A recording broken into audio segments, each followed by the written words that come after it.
नमस्कार, वंदे मातरम। मैं हूं श्यामगिरी। आप देख रहे हैं हमारा चैनल मुद्दा भारत का। मुद्दा भारत का यानी मुद्दा आपका। आज के हमारे वीडियो में मुद्दा है उत्तराखंड का। जी हाँ, उत्तराखंड की बात करूं तो पिछले 3 दिन से जो है उत्तराखंड के एक जिले में जो है जबरदस्त तनाव है, पथराव हुआ है, कई लोगों की जानें भी गई हैं।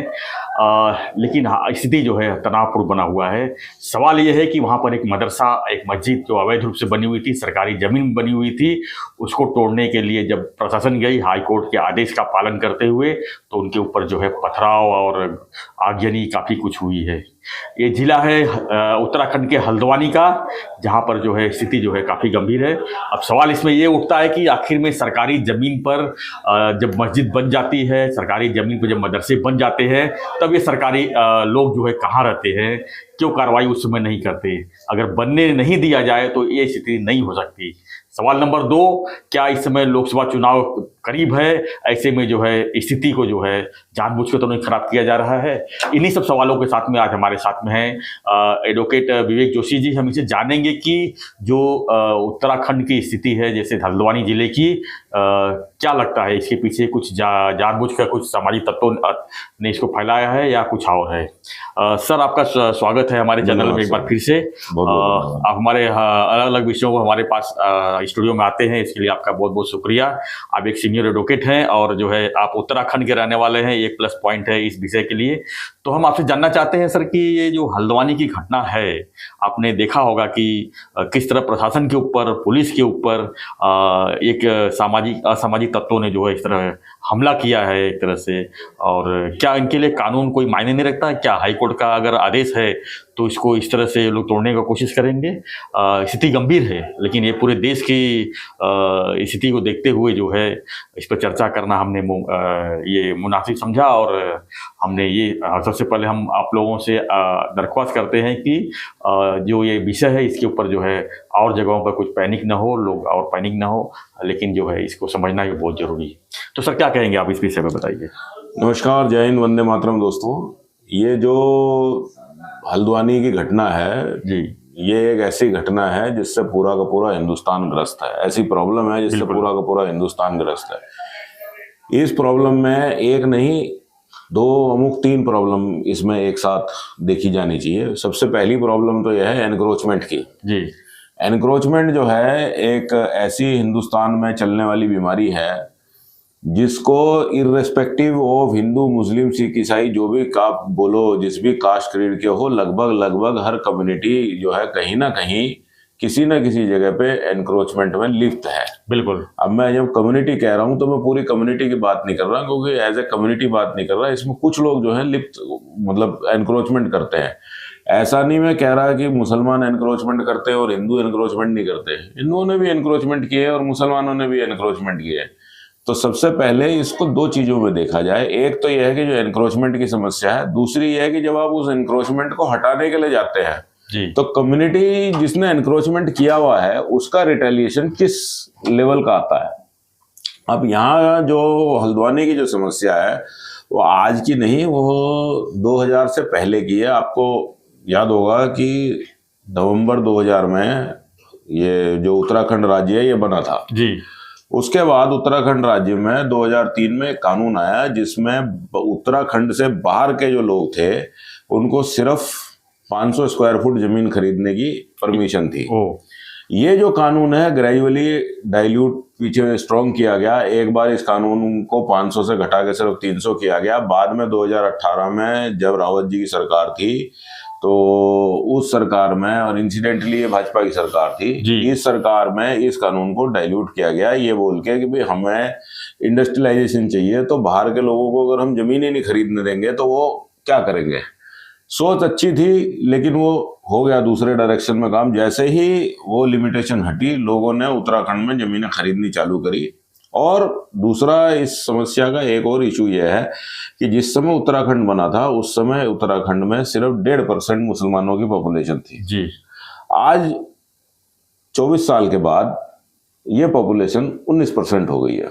2% से 19%। हाँ, लगभग 1.5% से 19% हो गई है। लेकिन आप ये मत समझिए कि इसका ऐसा कारण है कि भाई वहां मुसलमानों ने अनलिमिटेड बच्चे पैदा किए, ऐसा नहीं हुआ है। बाहर से लोग आए। बाहर से लोग आए। बाहर से क्यों लोग आए, आप उसको उसका एक ज्योग्राफिकल चीजें हैं, उसको समझने की कोशिश कीजिए कि बाहर से लोग क्यों आए। जब उत्तराखंड बना तो उत्तराखंड जो है उत्तर प्रदेश के मुस्लिम बहुल इलाकों से सटा हुआ है, जिसमें पीलीभीत है, इस टाइप के जो बदायूं है, इस टाइप के जो ये है, मतलब राज्यों से लगती हुई सीमाएं हैं वो है। तो जब यहाँ पर मेरे ख्याल से मुरादाबाद भी लगता है, मुरादाबाद भी है सर, उसके बाद बिजनौर भी है, हरिद्वार है, ये बहुत सारी चीजें हैं जहाँ से। तो क्या हुआ सर, जब इस जगह पे डेवलपमेंट हुआ तो डेवलपमेंट करने के लिए जो पॉपुलेशन इनको चाहिए थी, अब सड़क बना रहे हैं तो सड़क बनाने के लिए जो पॉपुलेशन चाहिए थी वो अगर उत्तराखंड में नहीं है जिस तरह के लेबर, तो ये बाहर से आए।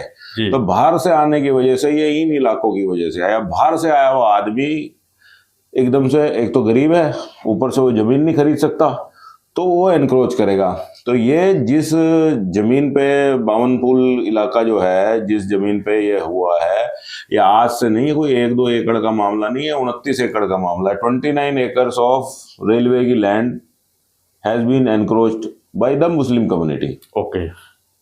4000 मुस्लिम फैमिलियां वहां पर रहती हैं और आज से नहीं रह रही हैं, ये उस टाइम से रह रही हैं जब से उत्तराखंड बना हुआ है। 2007 में ये मुकदमा जो है ये उत्तराखंड के उच्च न्यायालय के पास गया। उत्तराखंड के उच्च न्यायालय ने इस मुकदमे को सुनते सुनते 2017 में फैसला दे दिया कि भाई जो भी एनक्रोचमेंट है रेलवे का हटा दिया जाए। उस समय की तात्कालीन सरकार ने सब तैयारी कर ली थी, लेकिन ये जो मुस्लिम पक्ष है ये गया सुप्रीम कोर्ट, और सुप्रीम कोर्ट ने वो तोड़म तोड़ाई करने से रोक दिया, ये बोल के कि भाई आप इनको, मतलब ये ह्यूमन इशू है, विस्थापित करो इनको, आप पुनर्स्थापित करो दूसरी जगह पे। यहाँ पे विस्थापित करने से पहले आप इनको दूसरी जगह बसाने का आप इनका प्रोग्राम करिए, क्योंकि आज से नहीं इतने साल से रह रहे हैं। अब ये तो एक बात हो गई, लेकिन अभी फिर दोबारा से इसमें जो है उच्च न्यायालय का आदेश था कि भाई जो एनक्रोचमेंट है आजू बाजू का ये हटाया जाए। तो जो सरकार है उसने विधिवत कानून के अंतर्गत रहते हुए इन सभी लोगों को नोटिस दिया था कि भाई आपको हम हटाने के लिए आ रहे हैं। उस नोटिस के खिलाफ ये कोर्ट में गए, कोर्ट से इन्हें कोई राहत नहीं मिली, तो सरकार ने अपना तोड़ने का काम चालू किया। अब जैसे ही सरकार ने अपना एनक्रोचमेंट तोड़ने का काम चालू किया तो यहाँ पे कुछ 15 से 20 आदमी थे, जैसा रिपोर्ट में लिखा गया। मैं आपको नरेटिव बताता हूँ, मतलब कैसे चलता है। 15 से 20 लोगों ने पुलिस के साथ झगड़ा किया और वो फिर उन लोगों ने बाकी लोगों को भड़काया और वो मतलब फैल गया। अभी देखिए 15 से 20 आदमी अचानक से, मतलब प्री प्लान तरीका नहीं होने की वजह से अचानक से अगर किसी से झगड़ा करते हैं, इतनी ईंटें, इतने पत्थर, इतनी बजरी, इतने पेट्रोल बम इकट्ठे नहीं कर सकते। तो जब, मेरा ऐसा मानना है कि जब इनको नोटिस मिला होगा उस समय ये लोग तैयारी कर चुके थे कि भाई अगर बुलडोजर आएगा इसको तोड़ने के लिए तो हम इस तरह से रिएक्ट करेंगे, मतलब प्लानिंग करके रखे, प्लानिंग करके रखे। अब उस प्लानिंग में इन्होंने पूरा थाना फूंक दिया, कई लोगों को मार दिया, फिर बाद में जो है धामी सरकार को शूट एट साइट का ऑर्डर देना पड़ा। उसके बाद ये मामला थमा है। लेकिन आप ये देखिए कि एक ऐसी मानसिकता बन गई है, किसी कम्युनिटी पर आरोप नहीं है, लेकिन एनक्रोचमेंट करने वालों की एक ऐसी मानसिकता बन गई है कि एनक्रोचमेंट करने के लिए मुझे भारतीय न्यायालय का कोई आदेश नहीं चाहिए, लेकिन जब मेरी सरकार आएगी और वो एनक्रोचमेंट को हटाएगी तो उस समय पे आप ये कहोगे कि जाके पहले कोर्ट से ऑर्डर लेके आओ कि तुम हमें यहाँ से हटा सकते हो। भाई जब आपने एनक्रोचमेंट किया था तब आपने कोर्ट से ऑर्डर लिया था क्या? ये तो आपका कंटिन्यूइंग रॉन्ग है। और श्याम भाई, मैं इसमें एक बात मैं आपके चैनल पे आज आगे और कहना चाहता हूँ, ये आप इसको उत्तराखंड या हल्द्वानी से लिमिटेड मत देखिए। ये आपके मुंबई, थाने, महाराष्ट्र, नासिक, आपके पंजाब, हरियाणा, पूरे देश की स्थिति है, सबकी यही स्थिति है। सब जगह एनक्रोचमेंट है। एनक्रोचमेंट हुआ कैसे भाई? ये 29 एकड़ 29 एकड़ जमीन एक दिन में तो एनक्रोच नहीं हुई होगी। धीरे धीरे करके लोग आए, बसे होंगे, धीरे धीरे करके यहाँ बिल्डिंग खड़ी हुई होगी। तो उस समय का जो तत्कालीन डिस्ट्रिक्ट मजिस्ट्रेट है नैनीताल का, उस आईएएस ऑफिसर से और उस टाइम के जो तत्कालीन मिनिस्टर्स हैं, तत्कालीन चीफ मिनिस्टर है, ये मुकदमा उनके ऊपर क्यों दायर नहीं करा जाता? आप उनसे पूछिए क्यों होने दिया? क्यों होने दिया? आज मैं आपके साथ थाने में रहता हूँ, मैं तो उत्तराखंड का आदमी हूँ, सब हरिद्वार मेरी जन्मभूमि है और हल्द्वानी में मेरे बहुत रिश्तेदार हैं। मैं आपको पूरे उत्तराखंड की स्थिति बताऊं तो आज की डेट में जिस हिसाब से मुस्लिम पॉपुलेशन का इन्फ्लक्स हुआ है जी, उनका आने में कोई प्रॉब्लम नहीं है। भाई इस देश के नागरिक हैं, जाएंगे कहाँ, यहीं रहेंगे। लेकिन समस्या यह है आज की डेट में अचानक से कहीं भी मजार खड़ी हो जाती है, अचानक से कहीं पे भी मस्जिद खड़ी हो जाती है। आज जो है देहरादून में दून हॉस्पिटल के सामने एक मजार खड़ी हो गई है। देखते देखते उस मजार का साइज बढ़ता जा रहा है। ठीक है, एक तो जनरल पॉपुलेशन है और दूसरा जितने भी डिस्ट्रिक्ट मजिस्ट्रेट उस दौरान गए, किसी भी डिस्ट्रिक्ट मजिस्ट्रेट की नज़र उस चीज़ पे नहीं पड़ी, किसी भी सुपरिटेंडेंट ऑफ पुलिस की नज़र उसी पर नहीं पड़ी, किसी भी कॉरपोरेटर की नज़र उस पर नहीं पड़ी। आपने बनने दी, आपने उसे पनपने दिया। आप एक दिन ऐसा आएगा जब आप जाओगे, कहोगे नहीं भाई ये इलीगल है, ठीक है, वो कंटिन्यूइंग रॉन्ग है, सरकार की जमीन पे है तो आप उसको तोड़ सकते हो, सरकार उसे वापस ले सकती है, लेकिन बनने भी तो आपने दिया जी। इसका जिम्मेदार कौन है? जिसने बनने दिया। जिसने बनने दिया। तो उनके ऊपर एक्शन क्यों नहीं है? आज अगर ये समस्या थाने में आती है, मान लीजिए जैसे यहाँ तो बॉम्बे में तो सोसाइटियां बनती हैं, आप किसी भी सोसाइटी में आप चले जाइए, जो ओरिजिनल स्ट्रक्चर है वो नहीं मिलेगा आपको। तो किसने बनने दिया? आज की डेट में आपको 6 माले की परमिशन मिलती है, आप 8 माले लगा देते हो। आपके सीसी में जब कमेंसमेंट सर्टिफिकेट होता है एक प्लान होता है, ओसी में दूसरा प्लान होता है और जो दिया होता है वो तीसरा ही प्लान होता है। तो क्यों फायर ब्रिगेड वाले से सवाल नहीं किया जाता कि भाई तुमने एनओसी कैसे दी? क्यों थाने म्युनिसिपल कॉर्पोरेशन से या उत्तराखंड म्युनिसिपल कॉर्पोरेशन से सवाल नहीं करा जा सकता कि भाई तुमने ये क्यों नहीं दिया? तो ये जो ऑफिसर इसमें लिप्त हैं, जो वोट बैंक की राजनीति कर रहे हैं या पैसा लेके इनको इस तरह का काम करने दे रहे हैं, ये सवाल उन पे भी उठना चाहिए। बिल्कुल। सबसे बड़ी बात है कि जहां पर अवैध जो बांध काम होते हैं, चाहे वो धार्मिक स्थल हो चाहे रेसिडेंस हो, तो वहां पर तो बिजली और पानी देना ही नहीं चाहिए। अगर ये चीज दोनों बंद हो जावे तो मेरे ख्याल से कोई इलीगल काम नहीं करेगा, क्योंकि जब इलीगल खाई घर तो बना लेगा, लेकिन जब उसमें बिजली नहीं रहेगी, पानी नहीं रहेगी तो रहेंगे कैसे? यहाँ पर जो है सरकार को कुछ तो सोचने की जरूरत है मेरे ख्याल में। सरकार इसमें उल्टा सोचती है। आप देखिए दिल्ली में भारत सरकार भी है, सेंट्रल गवर्नमेंट भी है और स्टेट गवर्नमेंट भी है जी।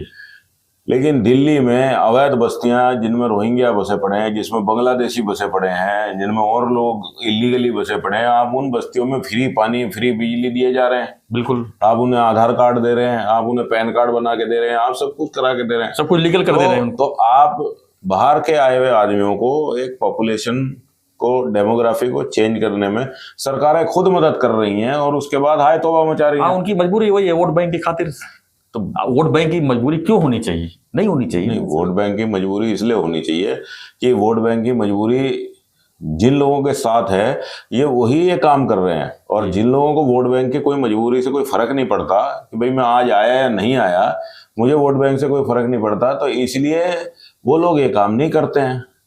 अब आज की डेट में आपको मैं एक इसको दूसरा परिप्रेक्ष्य बताता हूँ। देखिए, आप एक हिंदू कम्युनिटी की बात करें, उन्होंने कहीं एनक्रोचमेंट कर लिया, आपने देखा होगा कई मंदिर तोड़े हैं, एनक्रोचमेंट करा के बनाए तो तोड़े, चाहे तमिलनाडु में तोड़े, चाहे आंध्रा में तोड़े, चाहे कर्नाटक में, चाहे गुलुन में तोड़ा गया, रास्ते में आ रहा था गणेश जी का मंदिर। आपने कहीं पे भी ये नहीं देखा होगा कि हिंदू कम्युनिटी की एनक्रोच करी हुई जगह को जब सरकार या उसका तंत्र खाली कराने गया तो उनके ऊपर पत्थर मारे गए या बम वर्षा करी गई या पेट्रोल बम डाला गया। लेकिन मुस्लिम बहुल इलाका जो होगा, अगर उन्होंने वहाँ एनक्रोचमेंट किया हुआ है, जैसे इस जगह पे किया हुआ था उन्होंने, ये सरकार की जमीन है, नाजुल लैंड थी है, जिसके ऊपर इन्होंने ये इलीगल मदरसा बनाया हुआ था, तो अगर सरकार इस मदरसे को हटाने गई तो आप उसका रिएक्शन देखिए क्या है। तो कहीं ना कहीं मैं ये कहूँगा कि सर आज ये हम कोई पहली बार नहीं देख रहे हैं इस तरह का रिटेलिएशन, इसमें एक प्लानिंग चाहिए। जब आप इस तरह का काम कर रहे हैं तो आपको आपका जो खुफिया तंत्र है उसको पहले से ही एनालिसिस करना लेना चाहिए कि किस तरह का रिटेलिएशन इस चीज में आएगा और आपकी बंदोबस्त और आपकी जी। कानूनी व्यवस्था उस टाइम पे उसी हिसाब से होनी चाहिए। आप ये प्रिवेंट कर सकते थे, ऐसा नहीं है कि ये प्रिवेंट नहीं किया जा सकता जी था। सर, विवेक जी, ये देखा गया था पिछले, अगर हम कुछ दिनों की बैक जाते हैं तो देखिए घाटकोपर में एक अजहरी को अरेस्ट करने गए तो वहाँ पर पूरी कम्युनिटी आगे उनके पुलिस के ऊपर पथराव किया गया। और भी चीज कई जगह पे इस तरह की घटनाएं हुई है। तो प्रशासन के ऊपर पथराव करके क्या दबाव लाना चाहते हैं, नंबर एक सवाल। नंबर दो सवाल ये कि इसके ऊपर बीजेपी पर भी आरोप लगते हैं हमेशा कि जब चुनाव नजदीक आते हैं तो इस तरह की घटनाएं जो है को बढ़ावा दिया जाता है ताकि हिंदी कम्युनिटी एक हो और उनकी जीत हो। तो इस तरह के आरोप भी लगते हैं और चीजें भी सामने आती है कई। मैंने जब आपसे ये बात मैंने बोली कि बीजेपी ने ही उत्तराखंड बनाया, जी 2000 में बीजेपी ने ही उत्तराखंड बनाया और उसके बाद ही ये मस्जिद और ये मदरसा बना, जी तो कहीं ना कहीं बीजेपी की भी सरकार थी। जी तो जिन व्यक्तियों की सरकार थी वो चुप रहे तभी तो इतना बना। अगर ये नहीं चुप रहते तो आज ये समस्या नहीं होती। लेकिन आज समस्या ये है कि आज ये चीज बन चुकी है, अब आप इस चीज को तोड़ने के लिए जाएंगे तो आपको रिटेलिएशन का सामना करना ही पड़ेगा, क्योंकि जनता ये कहेगी कि भाई हम तो यहाँ इतने साल से रह रहे हैं, तुमने आज तक हमारी बिजली क्यों नहीं काटी, तुमने आज तक हमें पानी क्यों नहीं काटा, तुमने तो हमें लीगल कर दिया। आपको लीगल नहीं करा, आपको भी समझना पड़ेगा कि आप एक कंटिन्यूइंग रॉन्ग में रह रहे हैं। इसीलिए मैं आपसे कह रहा हूं कि irrespective of government, irrespective of officers, जो आज गाज गिरनी चाहिए ये उस डीएम के ऊपर गिरनी चाहिए जिसके टाइम पे ये बना हुआ और जिसके टाइम पे ये चलता रहा। और ये आज की डेट में हर सूबे की कहानी है जी। अगर आप इसको आज बंद नहीं करेंगे तो ये हर जगह यही चीज होगी। देखिए, मस्जिद बनना, मदरसा बनना, स्कूल बनना, मंदिर बनना, गिरजाघर बनना, गुरुद्वारा बनना हिंदुस्तान में कहीं इलीगल नहीं है। हर जाति, हर प्रांत, हर कम्युनिटी को अपना पूजा घर बनाने की पूरी तरह की परमिशन है। लेकिन आप इलीगल तरीके से नहीं बना सकते। आप सरकार की जमीन को एनक्रोच करके नहीं बना सकते और बाद में आप ये क्लेम करें कि भाई वंस ए वफ इज ऑलवेज ए वफ। तो ये चीज नहीं हो सकती। आप बनाइए जी, आप उसको लीगल तरीके से बनाइए। भाई सरकार में काम करने का लीगल तरीका भी तो है, आप एनक्रोच क्यों कर रहे हो? और ये मैं जब एनक्रोचमेंट की बात कह रहा हूं तो मैं किसी एक कम्युनिटी को नहीं कह रहा हूं, मैं ये सबको कह रहा हूं। आपने अगर एनक्रोचमेंट नहीं किया तो आपके ऊपर कोई कार्रवाई नहीं होगी। और अगर आपके बगैर लीगल घर को कोई तोड़ने के लिए जा रहा है तो हिंदुस्तान का कोर्ट आपके घर को बचाने के लिए बैठा है। और मान लो अगर उसके एक्शन लेने से पहले पुलिस वालों ने या म्युनिसिपल कम्युनिटी वालों ने उसको तोड़ दिया तो भी कानून में ये प्रावधान है कि वही आपको दोबारा वैसा बना के देंगे। बिल्कुल। तो लीगल काम करिए, इलीगल क्यों करते हैं? ठीक है सर, धन्यवाद सर, आपने काफ़ी अच्छा एक्सप्लेन किया कि आखिर में ये धार्मिक स्थल जो है इलीगल तरीके से बनाए ही क्यों जाते हैं और बनने ही क्यों दिया जाता है। सवाल कई हैं लेकिन जवाब जो है यही होता है कि बाद में जो तोड़ने गए उनके ऊपर हिंसात्मक कार्रवाई हो गई। अब वहाँ पर जो है सरकार कह रही है कि हम इनकी जितने तोड़फोड़ में शामिल थे, जितने हिंसा में शामिल थे, उन पर NSA लगाया जाएगा, उनके ऊपर बुलडोजर से भी कार्रवाई होगी। लेकिन ये कार्रवाई होने से पहले सवाल यही है कि बार बार की ऐसे धार्मिक स्थल को जो विवादित है उनको बनने ही क्यों दिया जाता है, ये सबसे बड़ा सवाल है। इसी सवाल के साथ में अपना वीडियो समाप्त करते हैं। आपकी क्या प्रतिक्रिया है इस पर कमेंट बॉक्स में जरूर लिखिए और हमारे चैनल को अगर सब्सक्राइब नहीं किया है तो आप सब्सक्राइब कीजिए। हम पूरे देश भर की खबरों को विस्तार से जानने की और बताने की पूरी कोशिश करते हैं। तो बने रहिए हमारे साथ, देखते रहिए हमारा चैनल मुद्दा भारत का। धन्यवाद सर, धन्यवाद। जय हिंद, जय भारत।